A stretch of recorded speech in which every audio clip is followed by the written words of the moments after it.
Well, hey there team, and welcome back to the channel, and welcome to Surviving Mars. So, we're playing this because, well, as my chat said to me, because you love it. And that's true, I absolutely love it.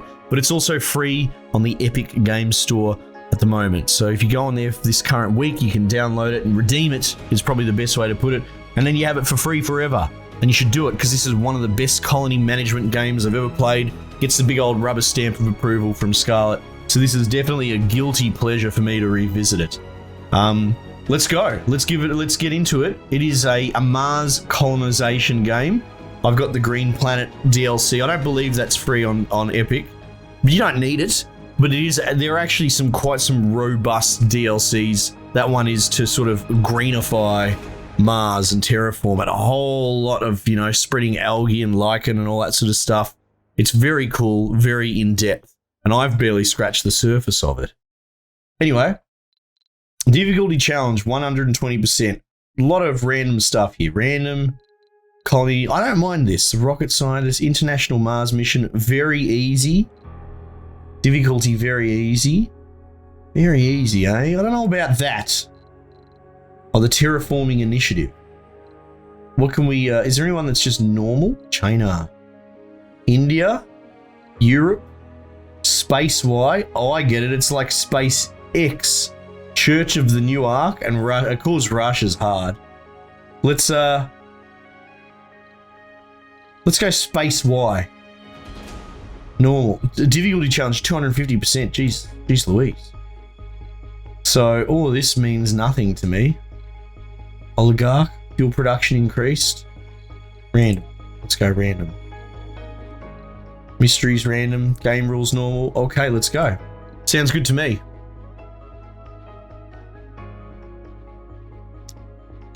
Halo with the donation. Thanks, mate. Appreciate it. I will get to that in just a minute. Oh, look at this. We're like blue. I like that. That's cool. Look, we'll just go with the default cargo drop. But you can get right into the minutia. And it is one of those things that as you play it more, you will get to understand that. Now you can just go random. You can actually just click anywhere, right? And you can see it gives you a difficulty challenge multiplier, right? But there are some set sites also, right? 270%. Now, this is compounded with my 250% difficulty that we already have, right? So look at that, 260, that's probably got to be pretty good. Average altitude, relatively flat. Look at that, a lot of, well, hang on, we've got a lot of threats. We got a lot of resources. Let's start there at Xanthe Alpha. It sounds pretty good. Look at that. They really want me to plant trees on Mars. We'll get to that, I guess. But again, that's not, make no mistake, as much as that's a cool draw, it's not part of the core package or the core game. So, we're not really going to focus in on that. I just sort of want to showcase and signal boost that you can get this now. I've got the doctor profile. Cool. So we got a little bit of flavor text. Let's not worry about that too much. So welcome to Mars, right? So we need to pick a sector to start in. Pretty much you want to start here unless you have a really strong reason not to, because it's already explored it. It'll have some default materials like a concrete vein and a bunch of little different metals as well. So we're going to land, oh my god, it's so good to be playing this again. So we're just going to land our first little ship down here. Exploration, select a sector to scan. We'll just do that. It's almost like a research queue. I'm just going to queue up the scanning. Here we go. Here comes our little rocket. Very cool. Active research, same sort of thing, right? You can just queue it up. So we're going to do that. I'm just going to chuck them in the queue until I have a better incentive to do it otherwise. Do you know what I mean? Now they're just free probes as well. We'll hold on to them for the moment. We don't desperately need them. What is that little rocket? That looks different. I like that. Anyway, cool. So out comes our little drone army. Look at them, the little boys. And Martian dust in this game is a significant thing. So this is a drone commander, right? Or RC transport. Actually, it's not. So this is just a transport. The drones are just going to sit idle for the moment. So I believe if I were to go, because that's in range, we could tell the transport to gather resources, but I think which would be more interesting, because the way storage works, it's all very neat and tidy and clean, sort of. If I put a generalist storage there, the robots should immediately start harvesting things like metal that's in range. How do I speed the game up? Plus and minus. Oh, I don't like that at all. Oh, there you go. They're unloading the ship. So that's good. So the ship starts with a whole bunch of stuff that we told it to bring. And you can see it's all very obvious what's what. Right? Terraforming hint. Yeah, okay, go away. New anomaly found. Right. Which is over here. So what we want to do is send... well, I don't think we've got the correct rover for it, do we? This is a transport. Yeah, so you can send this to actually gather up resources, right? There's different types of these sort of buggy things.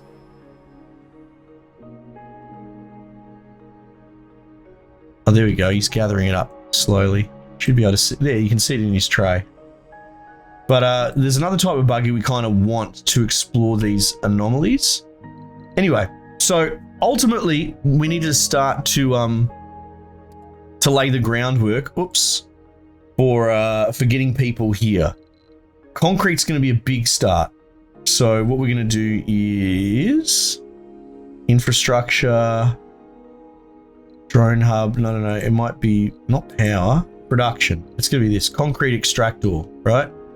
You put this here overlapping the thing a bit, and the drones should be smart enough to start building it. We'll just get the ball rolling. Lots of little drones. They get dirty after a while as well, so it's good to have a drone hub to keep them clean. Right, so there we go. Now it needs power.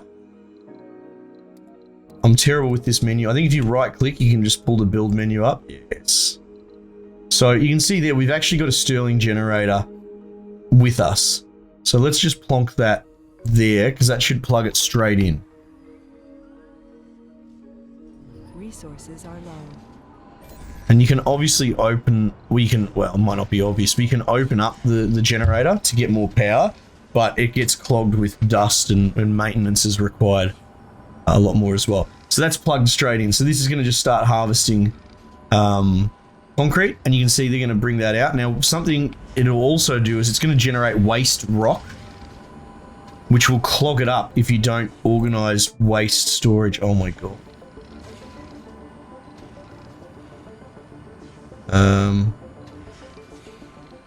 Large dumping site. So let's just plonk that over here. And essentially, as waste comes out, you can see it's making little concrete blocks. It will generate waste as well. And there you go, they're starting to dump it down there. So it's just useless byproduct. Low resource power, yeah, what's this? The extract. While digging, now you get these little events. A drone stumbled upon a crashed supply pod, almost entirely buried. The pod cannot be identified and its hull is too burnt. Black box is mixing. We discovered several blueprints of unknown purpose. Your team stares at the strange designs trying to make sense of them. You decide to join in. Clearly the part designated as 01K64 goes into the power coupling here in Eureka. You know what this is. So essentially I think this is how you get free stuff.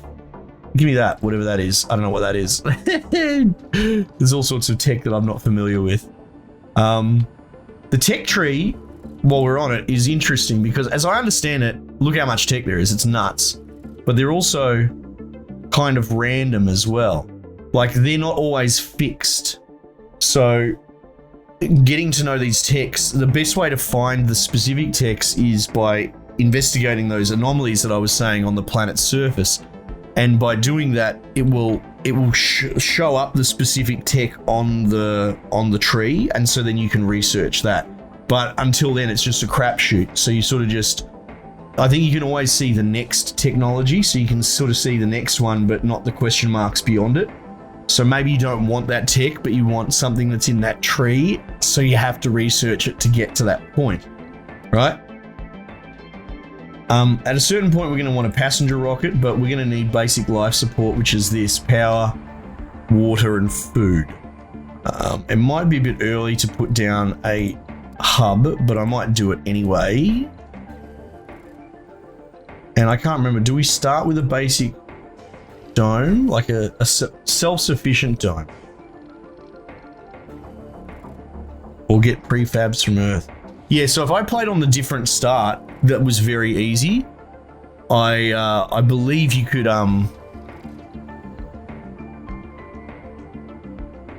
I believe you'd start with that as a prefab, right? But for starters, I mean, look, let's just do this. Let's just get the bouncing ball going. Put a basic dome. What are we blocking? Oh, we're blocking that sort of metal, right? So say we do this, and it alternates in the spokes. This is like a door for travel for people and drones, and then this is like a power and water sort of utility plug hole as well. Right? Might be a good idea to secure oxygen and water before building your first dome. Chill. I know what I'm doing. We need a lot of concrete, a lot of metal, and a lot of polymers, right? Now, we do have the 10 polymers, but we're not producing polymers, so that's something we might want to investigate. Let's look into this. Production. Polymer factory. So you can see here, we can't actually produce the factory, but if we could get research that allows us to do that, to create it. But in the meantime, what we actually need is a prefab for it, right? We also need potentially life support prefabs, which is to say it's a built kit that we can get sent from Earth to back us up, right? Water tower we can make. Moisture vapor evaporator, no, we can't make that. That's the main thing, actually, by the look of it. Everything else we can make. Water extractor and moxie, that sort of thing. Okay, so what we can do here is we can request a supply pod for a measly $100 million. It's a disposable, basically one-way drop, right? So if we go into prefabs, it doesn't have a lot of cargo capacity, right? We could get a moisture evaporator. And what was the other thing that we wanted? A polymer factory. Well, hang on. I can't fit both. I can only fit a polymer factory. Cargo capacity 0. Well, there you go. Easy decision is easy. Let's send this. Launch. So you'll see down here there'll be a timer until that lands, and then we can use that to produce polymers. Right? Now, what else do we need to do? We'll send another supply thing. Because again, I did say I wanted a moisture evaporator. That took up half the space. What else could we get going here? Oh, there you go. It sort of shows you what we can get. Stirling generator, fuel refinery. Fuel refinery could be handy, to be honest, because then we can refuel our shuttle and send it back. Drone hub, I feel, is going to be even handier. I don't know if it actually brings drones with it, but hey, let's find out. So we'll get that coming along as well. Now, what else can we do here? No.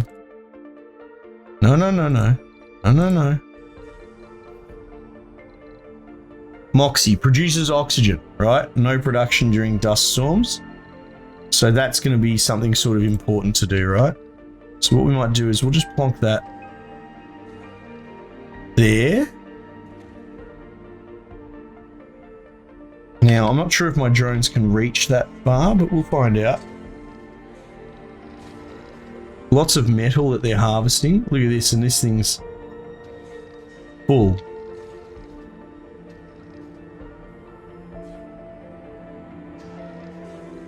Sensor tower would help the scanning in the neighbor areas, which is good, but I'm not really that worried about leaving our starting area just yet. You can see here, this is a multi-purpose storage, right? Which is good, but what you can actually do is build a depot, let's say for metals, because it looks like we've run out of metal space. Just so we did that. Might be able to unload this. There we go. So that's handy as well. But the way that this all works is actually really quite cute, actually. The storage system. Big fan. All right, so one of these pods has landed, so we'll just pop it down here away from the drones because it kicks up a lot of dust and it can sort of freeze the drones, and they need another drone to come along to actually scrub them down. We can scrap this. The other one's turned up as well, so we'll do that. And oh no, hang on. Watch this drone get put out of commission. He's too dusty. Help me, I need a scrub. And so he's going to come give him a bloody rub down. And then off he goes. Alright. So that's cool. So the metals from recovering them is there, but also the prefabs that we ordered should be here now in our inventory, right? So there you go. Polymer factory. What's this need? Pipe access. So let's do that, and we'll run some pipe along there.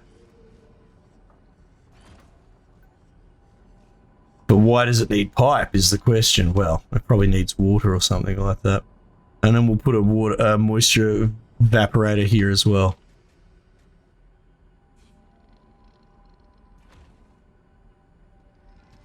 Probably going to need a power line as well.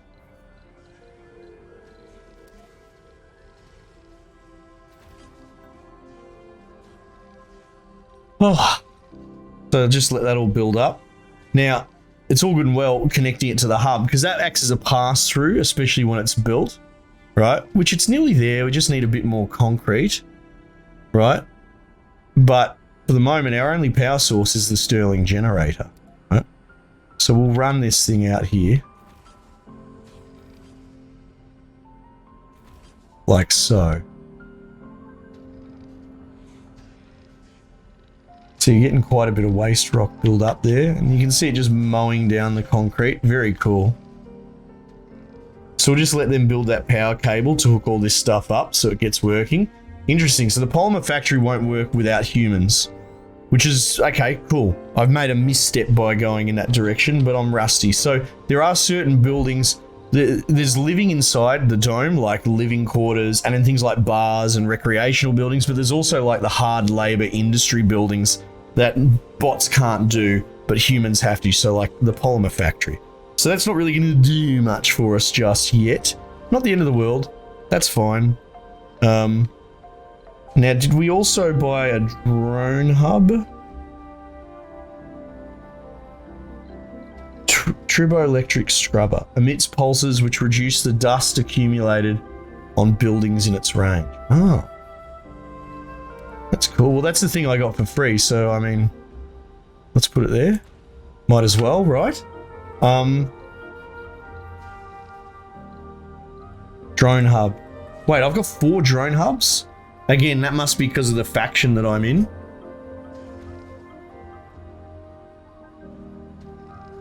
Probably didn't connect that to the power properly.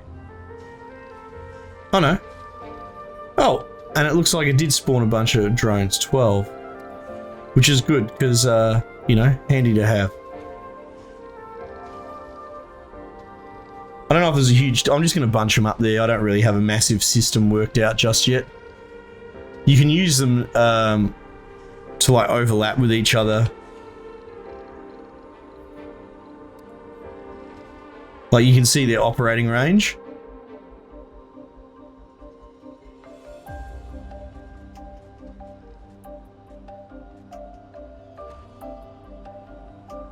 Like so.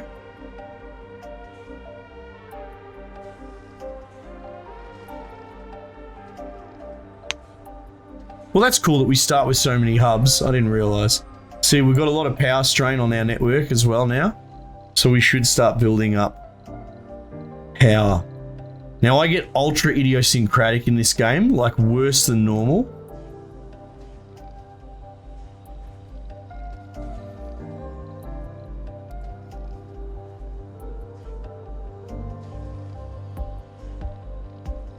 If I press shift, there we go.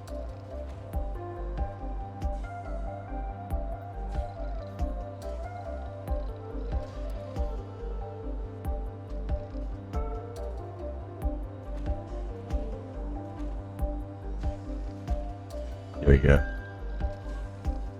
Like, let's get them all built.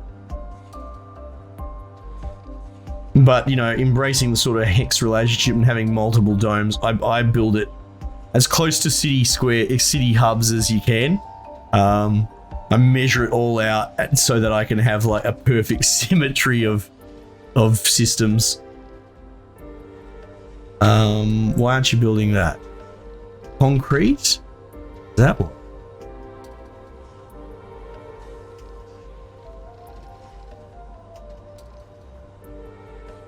Can I increase priority? At least for that one. There we go.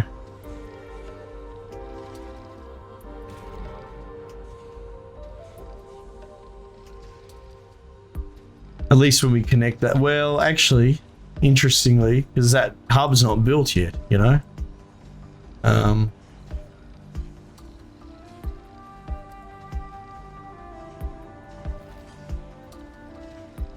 There we go.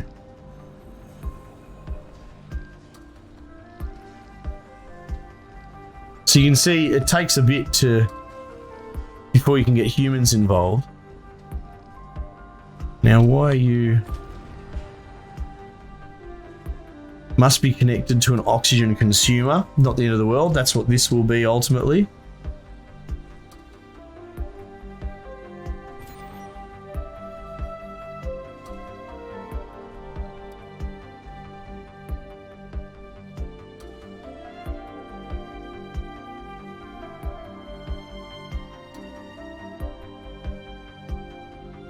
Seems all my drones are sitting still. What's going on there? I guess we're not getting enough power to that,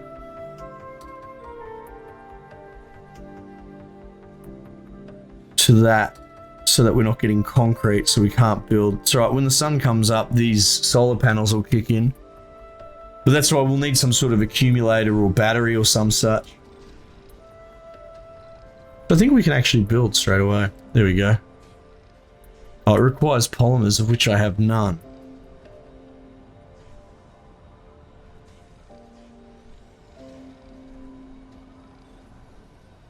We might be alright for the moment.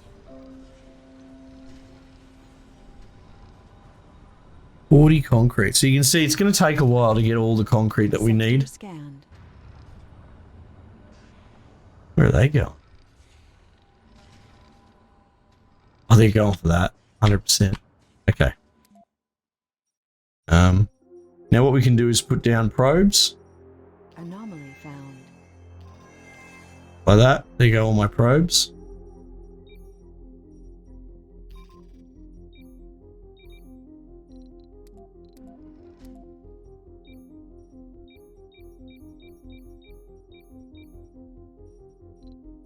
Now,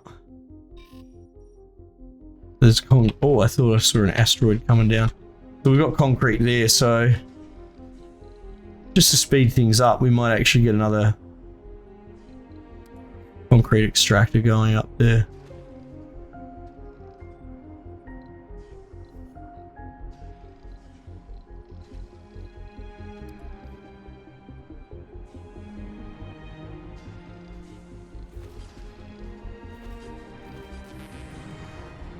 Too far from a working drone commander, so you can actually get a vehicle that that does that, or you can build, you know, a new drone center.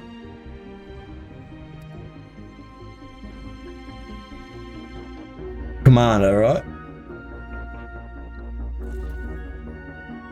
Oh, look at that, 0. Let's go.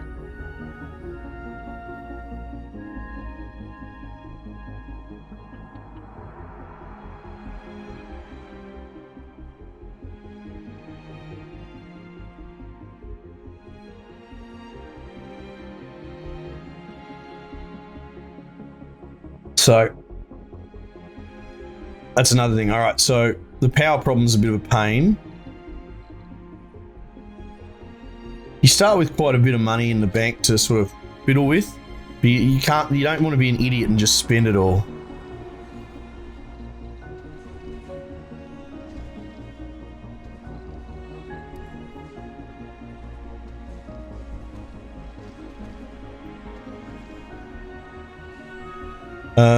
But we're going to need polymers to complete that build. So, again, just keep bringing in these supply pods. I might just fill this one up with polymers entirely. 25 is probably helpful. Research complete. Yeah, nice. Water reclamation research, right? So you can see there, drastically reduce the water consumption of the dome, right? So it's not super helpful, but it shows you the next tech along, which we can make a fungal farm have, or we'll actually just straight up have the food, right? So at the moment, I'm not that worried about any of the tech because I'm busy just sort of trying to find my feet, you know?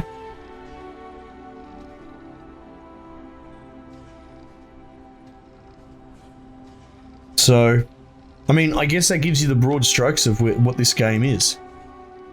It is one of those things that when we finally do get humans here, it is an achievement, it is significant. And I kind of like it that the game treats it as such. It doesn't just spoon feed you. Like, there's a significant chunk of gameplay loop here where it's about sort of skilling up into being able to run your colony. Right, so we've got this drone commander. If we take him up here, he acts as a remote hub and he should extend the drone range by being out here. You can see out come his little dudes and they'll build that concrete extractor. Fantastic. Fantastic. Anyway, I love this game to death. Any excuse to play it will do. Happy to show it off. Like I said, the main takeaway and the whole purpose of this video is so that you know that this game exists, and not only does it exist, it is free right now on the Epic Games Store. There is no strings attached. You just go over there and redeem it and you have it forever. And you should do it if you have any interest in what we follow on this channel, because this is the sort of game that it will be in your wheelhouse. Like I said, probably big call, but it might well be my favorite colony sim of all. So big statements, big calls. Anyway, team, thanks again for joining me. I might just leave it there for the time being, and I'll catch you guys on the next one.